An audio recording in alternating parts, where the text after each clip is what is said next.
Anggota itu kan kisarannya kan. Ya, Nah, kisaran ya 2 kisaran. sampai sekian. Nah, baik, terima kasih, Prof. Itu aja ya, ya. Oke. Baik, sudah ya Bapak Ibu, masih ada? Sepertinya tidak ada ya Prof ya ini. Silakan. Mudah-mudahan dilanjutkan lagi kita sampai 13.45 ya Bapak Ibu. Izin, Bu. Oh, siapa ya? Ya, siapa nih? Selesai di permanen nggak Bu? Tidak dipermanen Bu. Simpan biasa saja. Terima kasih. Siapa yang? Nudi dari Medan. Oh, silakan Bapak.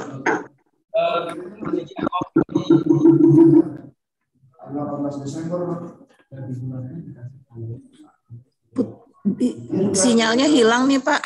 Mana ya Pak? Atau di kolom chat saja Pak ditulis. Di RAB komentarnya, dengar Bu, izin Bu.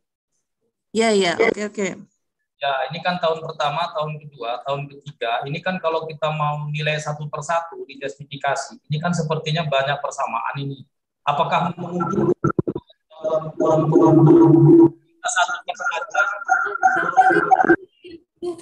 salah satu justifikasi antara angka RAB tahun pertama, tahun kedua, dan tahun ketiga. Jadi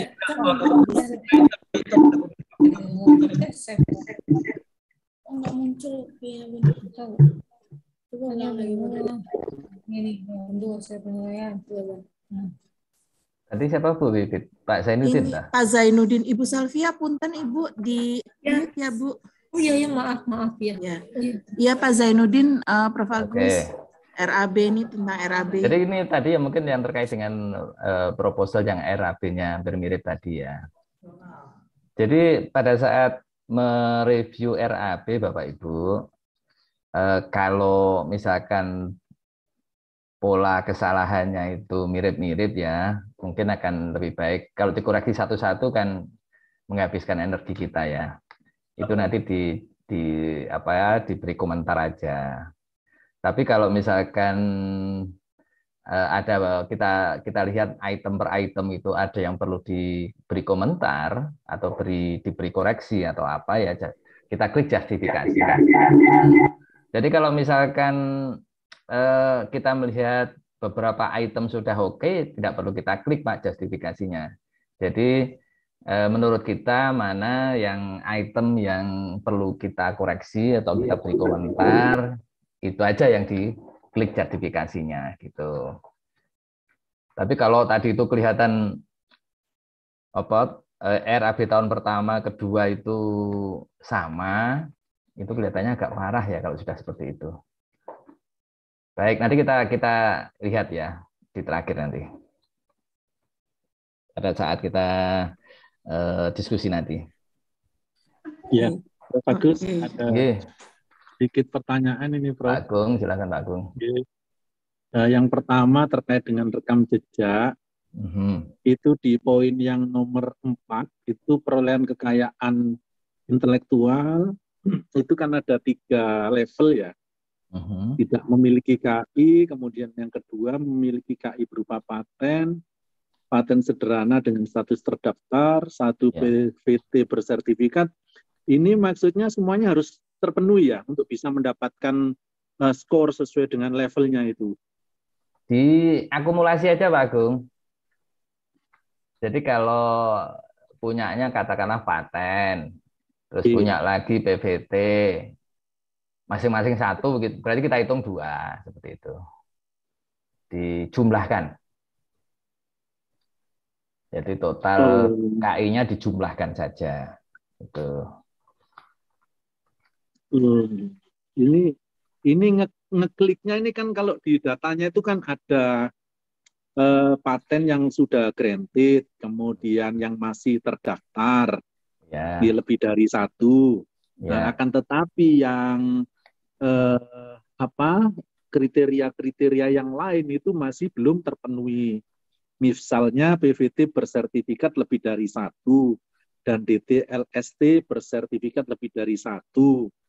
kemudian hak cipta bersertifikat lebih dari 5. Ini masih belum terpenuhi, padahal untuk bisa mendapatkan skor 15 di level 3 ya. Apakah ini semuanya harus terpenuhi ataukah hanya beberapa kriteria, misalnya sudah ada paten terdaftar yang lebih dari 1 dan minimal 1 paten granted, itu sudah cukup untuk bisa memberikan skor dengan level tertinggi, yaitu skor 15. Ya, ini aja, mana di antara perolehan yang bersangkutan yang memenuhi syarat untuk mendapatkan salah satu skor penilaian di situ? Oh, cukup 1 kriteria saja sudah Satu kriteria di antara yang mereka miliki, yang bersangkutan miliki, yang kira-kira menurut Bapak cocok dengan yang pilihan-pilihan itu. Oh, baik. Gitu, salah satu aja. Ya. Nah, terus yang kedua itu terkait dengan usulan penelitian.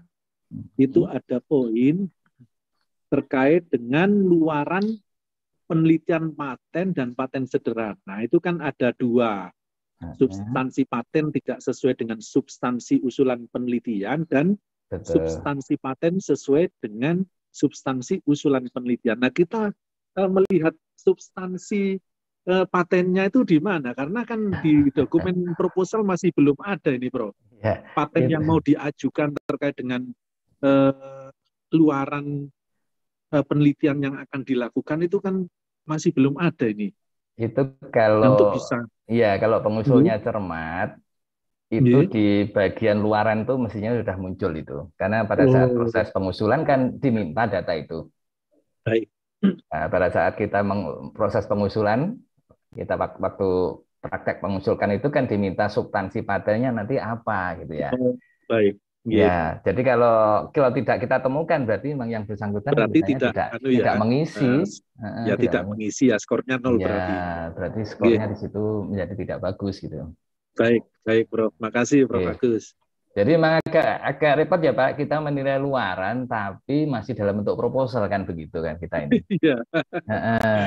Jadi kita harus menilai luarannya tapi masih janji kan begitu kan.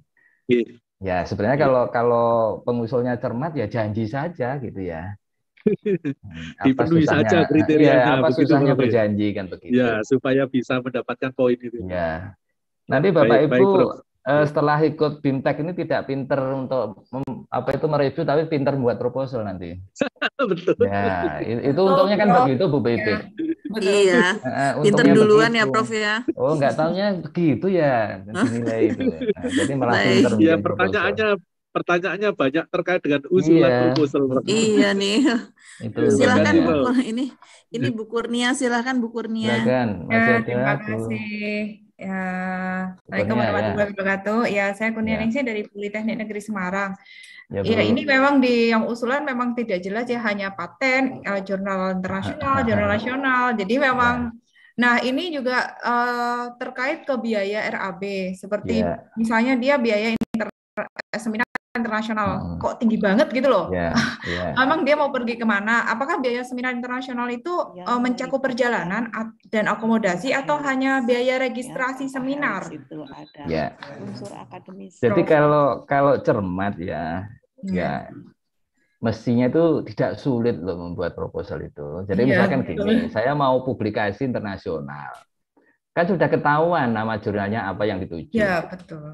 Jadi kita menyebut nama jurnal saja kita sudah dapat poin maksimal di bagian luaran. Kemudian nanti kita cek jurnal itu fee-nya berapa? Ya, fee-nya kalau R1 artikel berapa? Ya udah ketahuan juga. Nanti kita anggarkan kan begitu loh Bu. Ya, betul. Demikian juga kalau seminarnya kemana? Misalkan ke Inggris gitu kan, itu kan jadi rinci ya, ke Inggris itu biaya transportnya berapa, di sana berapa lama, ya kalau mau cermat memang begitu. Ya, gitu ya Bu. Ya, berarti ini memang kalau tinggi saya boleh memberikan justifikasi ini terlalu besar ya, karena boleh. Kan ini tidak dimention dia perjalanan ya. Kadang-kadang itu semua anggota timnya dibawa gitu ya. yang ngapain gitu ya, seminar jalan-jalan, Prof. Itu ada jalan-jalannya juga Bu Titit ya.